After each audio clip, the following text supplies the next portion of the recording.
How's it going, everybody? This is Kevin Kring with College Golf Local.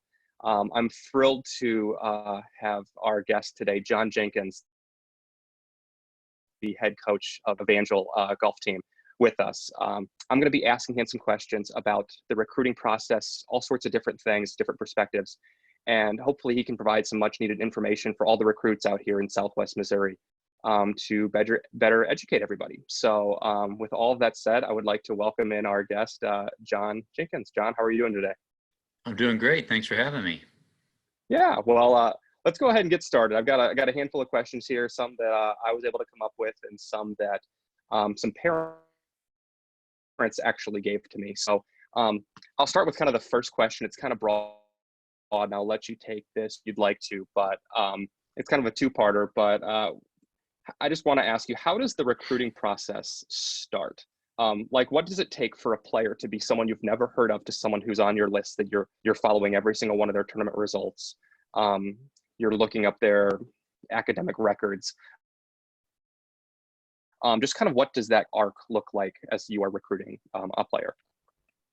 Sure. Well, it starts a number of different ways. I've found one of the best ways that I can get to know a player is through contacts that I have, whether it's other high school coaches or people like you and Sean that are working with high school kids as they're working on their golf game and they're looking for a school. And you guys know what Evangel's about. Some of the other high school coaches in the area know what Evangel's about.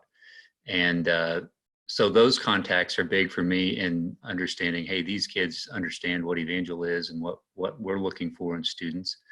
And so that's a good way for me to get them on my list. I get emails from recruiting services all the time, and I look into those, but those are coming from places that aren't really, I mean, they're more broad in what they're looking for in schools. And I think some of those kids are looking for just the best scholarship offer that they can get. And that's not always what I'm looking for when I'm looking for a recruit. And so having a contact that I know, and if the student themselves contacts me directly, that's a good way for me to get started as well. I'll usually respond to those a little more quickly than I will the broad ones where there's 200 coaches on the email, on the carbon copy line there. It's like, yeah, I don't know if you really were looking for me specifically. And so that's a better way for me to get started, is the personal interaction, the contacts of people that I know and are familiar with what I'm looking for. Yeah, that's great. I mean, if I could give any advice if you are going to send a carbon copy email, probably at least address one coach at a time, right? Yeah, absolutely. I mean, whenever I'm familiar with those sort of things too, where it's just like the broadest thing, and I'm like, you're just casting such an obviously wide net, like, and when you say like, I'm interested in your program, it's here, right? That's right. Yeah, at least, I mean, if you're good at Excel and you can do a mail merge, at least you can get the coach's name on the address line there, and that looks a little more like, hey, maybe they do know who I am and know what I want. So yeah, absolutely. Next question here for you. What do you look for in a potential recruit? I know it's a broad question. I'll kind of let you take that as you wish.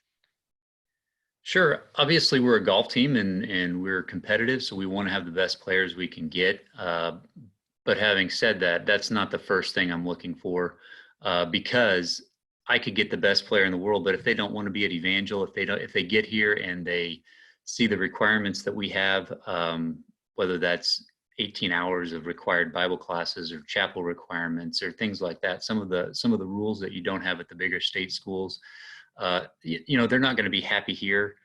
They're going to have some friction with what our expectations are, and that's not going to last very long. So I think a good fit for the school is important. I think a good fit for their teammates is important, and being a competitive player. So all those things kind of have to go together. There's a little extra layer that goes along with me recruiting for Evangel, maybe than a state school, or I'd say state school, just any other institution that doesn't have the faith-based aspect that Evangel does. So the fit is really big for me. Yeah, I get that, and I'll say too, just from a personal aside, like I've known a bunch of players that have gone through Evangel over the last decade or so, and all of them have just spoken about how much they enjoyed their enjoyed their time there. So I know that's a testament to kind of the culture that has been built up over there. So I just want to encourage you in that way, because I've heard so many positive things about it. Absolutely. And I've enjoyed, I was a golfer at Evangel and I enjoyed it a ton. But the golf part was great, but really the people you meet there, that's the best part. And so finding recruits that want to be there for that aspect of it, that just makes it better, and it makes them stay longer. And then they tell good stories after they graduate too. And they're not going away saying, hey, that wasn't much fun because I really didn't want to be there the whole time. So. Yeah, absolutely. So whenever you do have, you're getting information from a recruit, the first thing all recruits basically seem to do is they build a resume. And then they send the resume with an email of like introducing themselves, whether it's broad, like you said, or a personal one. And I was just going to ask you, whenever you're looking at a resume of someone who you're not familiar with, what are some of the things you are looking at on their resume that are valuable? I mean, what are the first things whenever you're scrolling through, you're like, I want to see this, I want to see this, I want to see this? Obviously scores are important. Scores that can be verified, where I can go look up the scoreboard and see what kind of course they're playing. If they're playing a 4,500 yard, goat ranch, that the scores may not be as applicable as if they're playing a 6,500, 7,000 yard course with some pretty good competition. But that's not even necessarily the first thing. I kind of look through the resume and the email that I get to see if they have heard of Evangel before, or if this is, again, another blanket statement thing. Swing videos are great, but I'm not the best swing analyzer in the universe. And honestly, some of my best players have not the most mechanically sound swings. They've learned to manufacture scores with whatever they've got. And sometimes they end up being the better players anyways, just because they can do that. So a swing video is important, but it's not going to sway my decision right off the bat. I'd rather go see you play in person and see how you manage the course and manage your emotions on the course and things like that, rather than just look and see if you can hit a 350-yard draw right down the middle on a video. So. Yeah, I've seen and heard of some people who they wait to send out an email and a resume until they can get a lesson that gets their swing looking a certain way, because they're just trying to impress a coach with a swing video. And again, I just, it's one of those things I kind of cringe at, because I think you want to contact coaches as soon as possible, whenever you're ready. Don't wait for a certain time, and just trying to get your swing look right. That's just, it just, as you hit the nail on the head, it's just, there's no value in that, because I mean, there are so many good players that have swings that you wouldn't necessarily find to be aesthetically pleasing. Yeah, I mean, if you looked at my swing, you'd never think that I was a player. Of course, I'm not really that great a player either, so that doesn't really apply here. But yeah, I get it. So just within kind of talking about resumes and introductory emails and that sort of thing, on the opposite side, I know we talked about swing videos, but is there anything that you see a lot in resumes that just really, it doesn't interest you at all? I can give you an example where I've seen some people have their scores and they put asterisks near scores saying like bad weather, hurt wrist, where I'm just like, those are excuses. Those are unnecessary. Do you see things like that? Is there anything else that kind of catches your eye that you frankly wish was not on the resume?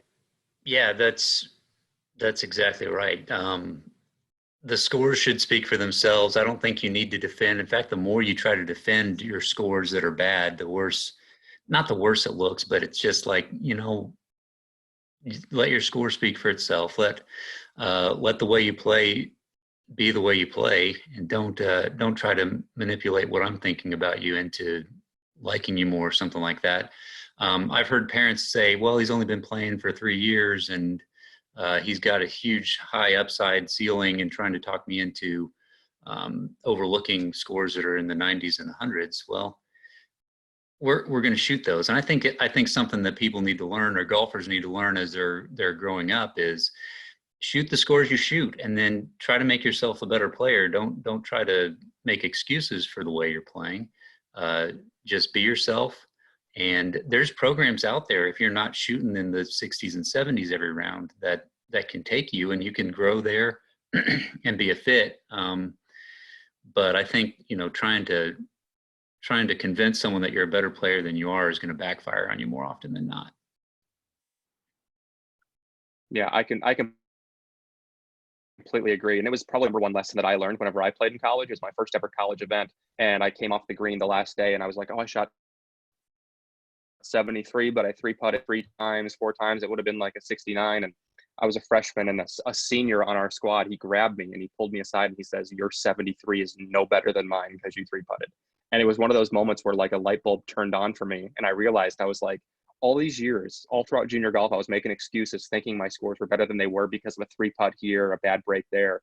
And the moment, and I know I'm saying this to you, but I'm saying this to anybody listening as well, but the moment you realize that none of that stuff matters in golf, all you are is your score, is the moment you can then start improving, because you've stopped making excuses, and then you're just simply trying to get better. Yeah, you're honest with yourself. You're kidding yourself if you think for some reason this score should have been lower than it was, but some external factor caused it to not be that way. You know, that may happen once or twice where it really wasn't your fault, but golf happens to everybody, and those things happen to every player. And so if you can shoot a great score in spite of those things, then you're a better player, and that's just the way it is. So yeah, absolutely. So let's move on to kind of we've talked about kind of the recruiting process a little bit, but let's talk about the timeline and, just kind of your personal preference, opinion, whatever. Like, when do you think a junior golfer should start the recruiting process, whether it's, building a resume, reaching out to coaches? I know there's kind of some limitations on when coaches can talk to players, but, is there any downside to a player reaching out to you, before you're even allowed contact, just to kind of get on your radar? Just kind of talk about the timeline and when you would recommend a junior golfer and their parents starting this process. Well, for the NAI, and I found that at Evangel, most of the guy golfers are thinking when they're younger that D1 is the way they want to go, and that's great. And so Evangel sometimes for men is kind of their junior, senior year. They're realizing, hey, I haven't quite reached this level where I'm going to be going to a big school to play golf. Maybe playing at a place like Evangel is more fit for my game, and that's fine with me. That's kind of who we are. I don't think that we necessarily get the kids that, it's between us and Oklahoma State, it's going to be close. We don't have a lot of those guys. It'd be nice if we did, but I'm not going to kid myself and say, hey, we're top 10 program in the nation, so we're going to be fighting for these 8th graders that are looking like they're going to be really good. Instead, I think so that for us it's a little bit later, but in the NAI there really are no limitations on how early we can contact. So if you want to contact me, I've got parents of kids that I know. I mean, I know their parents, and they've talked to me as an 8th grader, say, hey, eventually I want to go play golf at Evangel. And that's great, especially if you're looking for an Evangel type school. If that's kind of the family background you've got, you can get in touch with me as early as you want. Now, I don't have a lot of 8th graders on my list where I'm following everything they do. It's usually junior, senior year when I start looking at them seriously, because when they're really good players, again, I just figure that, Neil over at Missouri State is probably giving them a harder look than I am. And Neil and I are pretty close. He's my brother-in-law, so he actually has said, hey, this kid's a really good player, and we're just not going to have room for him. You may want to take a look at him. So for me, it's a little later in the process, but I would say as soon as you start getting interested in playing college golf, go ahead and shoot the coach an email. It's not going to hurt anything. I do have a list, and I'm keeping a list of the younger kids that are contacting me, and I kind of keep up with their score. And as it gets closer to their junior, senior year, I can start sending them emails saying, hey, I've had you on my radar here a little bit. How are things going? And we get the process started then. So early is fine. But man, whenever you can get in touch with me, I'll take a look and see if we can make this thing work, because I'll take good players no matter where they're at. Absolutely. That's what I like to hear. This is the last question for you from, kind of things that I was able to thought of, and then I've got a quick few questions. We'll go ahead and wrap it up. But the last question I have for you is, what is just the best advice, the number one thing that you would tell a junior golfer if you had their ear, that wants to play college golf? What would you tell them to work on, whether it's classroom, golf course, mental side things? What would be the number one thing you would tell them to work on to get ready to play in college? Well, we touched on being honest with yourself a little bit, and shooting the scores you shoot and owning those, and then trying to improve yourself from there. I think that's big. To me, I see a lot of kids who spend hours and hours on the range trying to perfect their swing, when really they would probably get more out of getting in tournaments and competing and because tournament golf is so much different than practice round golf and so much different than hitting balls on the range. So getting competitions under your belt, I think, is huge for getting experience. I mean, you can tell the kids that have played the most competitions are usually the most ready to come in and play college golf, because it's a little higher level, a little better golf, maybe better golf courses, but we're still competing. And if you have experience competing, that's going to transfer over better than if you just hit a million balls and never competed before. So I would say build up your competition resume.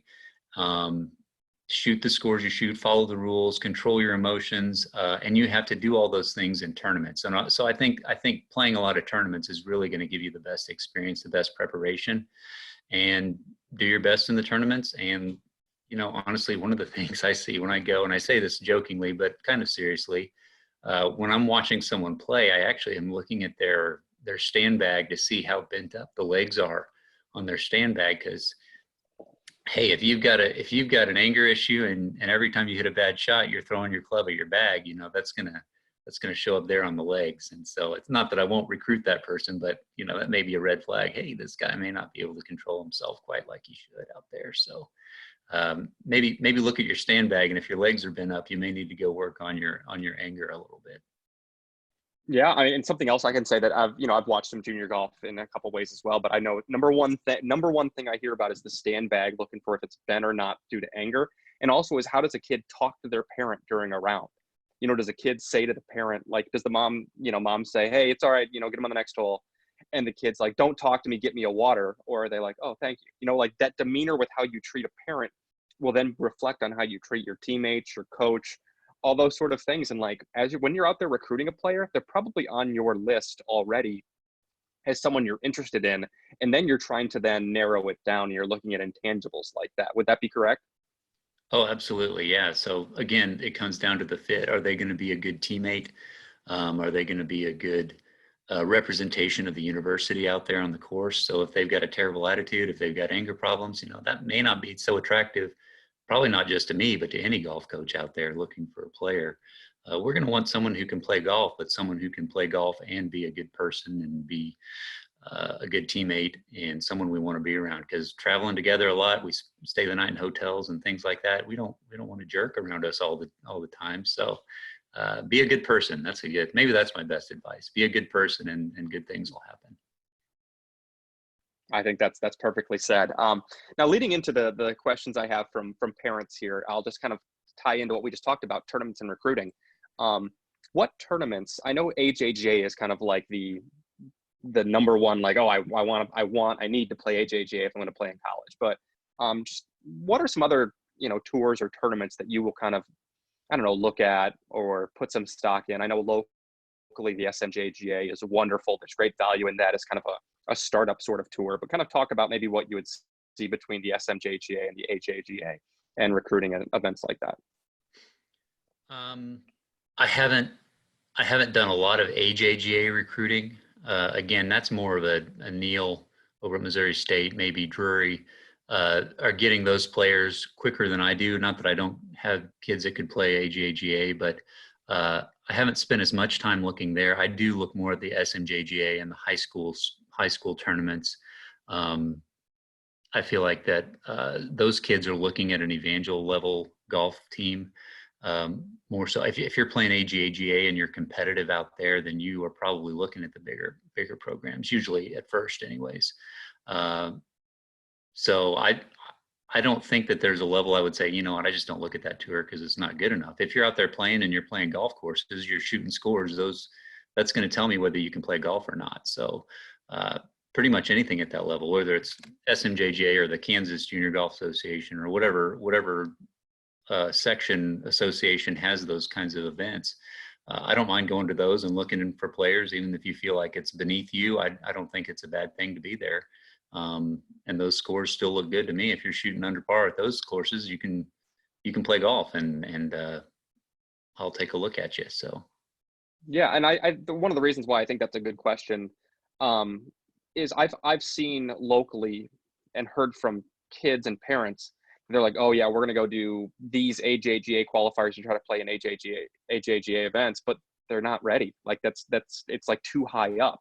but they think, oh, if we want to play in college, we have to play AJGA events. And one of the things that I'm glad you said that is like, that's not true. There are other options out there where all you need to do is competitiveness. And personally, like I think that it's great for someone just to be willing to step up one level. And even if they fail, it shows they're competitive and they want to compete and they're trying on little like harder golf courses. But it's not AJGA or bust, basically. And I'm glad you reiterated that. Sure. And SMJGA, they play great courses here in town. They're not just playing Horton Smith 10 times. They're playing Highland. They're playing some of these other private clubs that are they're difficult golf courses. And you got to shoot good scores there. You got to shoot a good score at Horton Smith too to win those tournaments. So there's good players that play in the SMJGA and other local type events that maybe you think are a little smaller and coaches don't care about. I would say go play golf and go win. And if you're beating not great competition, beat them as bad as you can, and that's going to look good too. So go get it. Absolutely. I love that. All right. Next question I have from a parent here. At what, and this is from a parent of a upcoming senior. At what point should a senior consider picking a college and attempt to walk on versus waiting for a college to sign them? When is it time to stop waiting on that call? Like during their senior year, like when is it like it's just not meant to be? I need to try to walk on, I think is what they ask. For me, I'm still looking. I still have a roster to fill.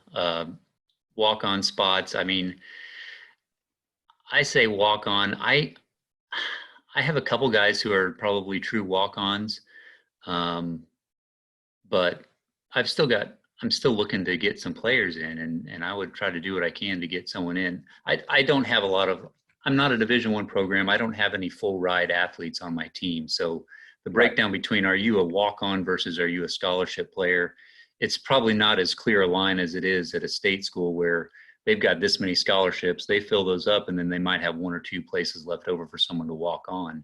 I'm not that way. I don't really give the humongous type scholarships. So I give some good scholarships, and my best players are probably getting my best scholarships, but I'm going to do what I can to get my full roster, because golf isn't the sport like basketball or football maybe that is really there to be competitive and be the front door of the university. This is what people are looking at. We're kind of what they call an enrollment sport. So I'm trying to be competitive. I need my 7 or 8 really good players to be competing, but then they want me to have 12 guys on my roster. So I've actually got some room there to get a few guys in that you can call them walk on if you want. I'm still probably going to give them a little scholarship to come in and be on the team. So it's probably a little different story for me than it would be for some of the other schools. And then there's a lot of schools like us that do that the same way. So don't necessarily think you're a walk-on.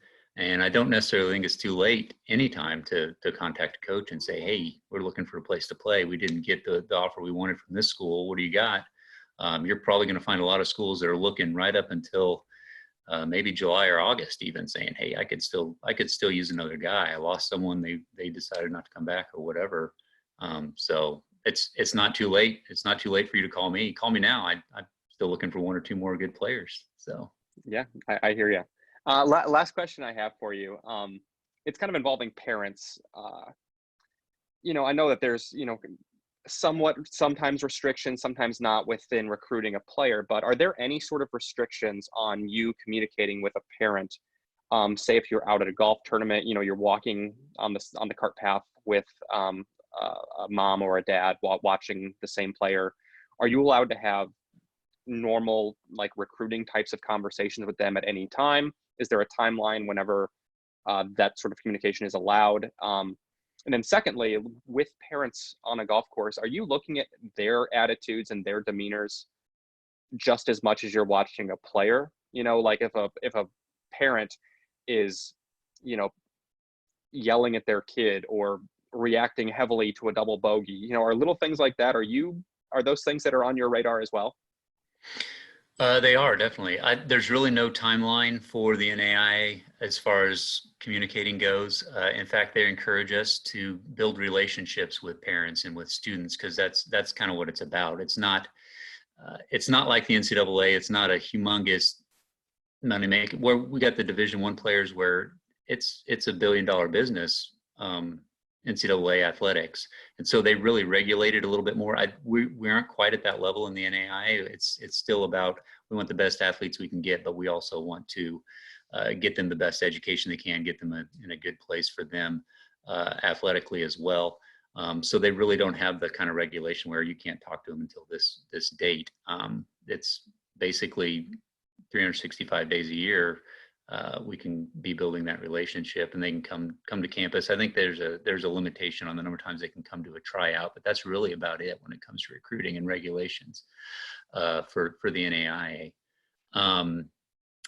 And talking with parents, yeah, I talk to parents all the time when I'm out there recruiting, and I like to talk to them about their relationship with their kids and see how they. I mean, all parents get a little bit nervous when they're watching their kid play, and they want me to be impressed, so they're trying to help them out as much as they can. I think you can tell the parents that are going to be overbearing, and maybe the way they talk to the high school coach when they're out there, and see how much input the parents have. I don't really want to bring in a lot of kids where I'm going to have extra coaches and their parents as they're coming out to the course with the kids. So maybe the ability to take the hands off a little bit while you're watching your kids with the golf coach there, that's probably a good idea. But I like to have parents that are involved and parents that are excited about their kids' golf and are invested.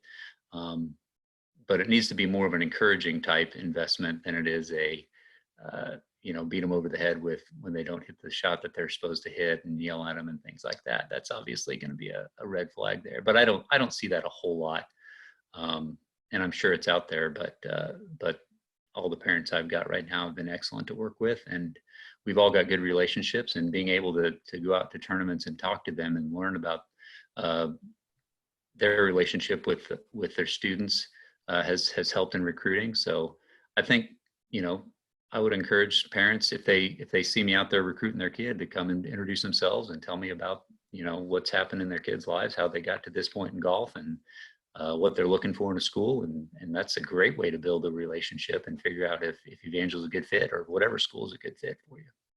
Yeah, that's awesome. And I would have to imagine that if you are out at a tournament recruiting, you're going to be in your Evangel golf hat and an Evangel polo or something like that. So you should be pretty easy to find, right? That's about all I wear anymore. My wardrobe has turned into an EU golf wardrobe. So yes, they'll probably see me in that. Even if I'm at the grocery store, you'll probably see me in that. Yeah. Well, that's awesome. Well, Jon, that's all the questions that I have for you. I really appreciate you taking the time to answer these questions and hopefully provide some information for the junior golfers in Southwest Missouri.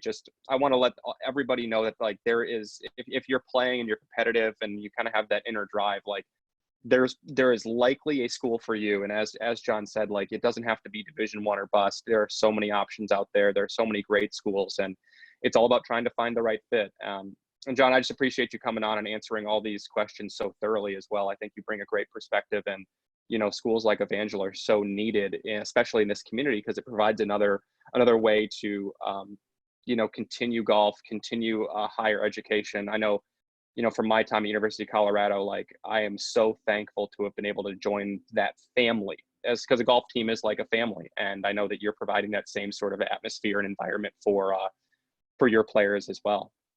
Yeah, golf is great. It's fun. All the kids that come in and play for us end up improving a ton. It's really actually funny to watch them as they graduate. They usually become 3 or 4 shots better the moment they walk across that line and get their diploma. But hey, that's what it's all about. We're here having fun, and it's competitive golf. You're going to probably not be the best player in the conference when you step here, even if you're a really good player. So you're going to get a chance to grow and get better and play against really good competition, play on really good golf courses. And it's great. So yeah, even if it's not a Division I program, it's still a lot of fun. You're going to get a good education, and you're going to play some good golf with some good golfers. Absolutely. Well, Jon, thank you so much. All the best to you and your family. I hope you guys are able to enjoy this kind of unique time in our lives right now. Can stay safe, and hopefully we will see everybody out on the golf course together soon. Sounds good. Thanks, Kevin, for having me. All right, Jon, be well. Okay, thanks.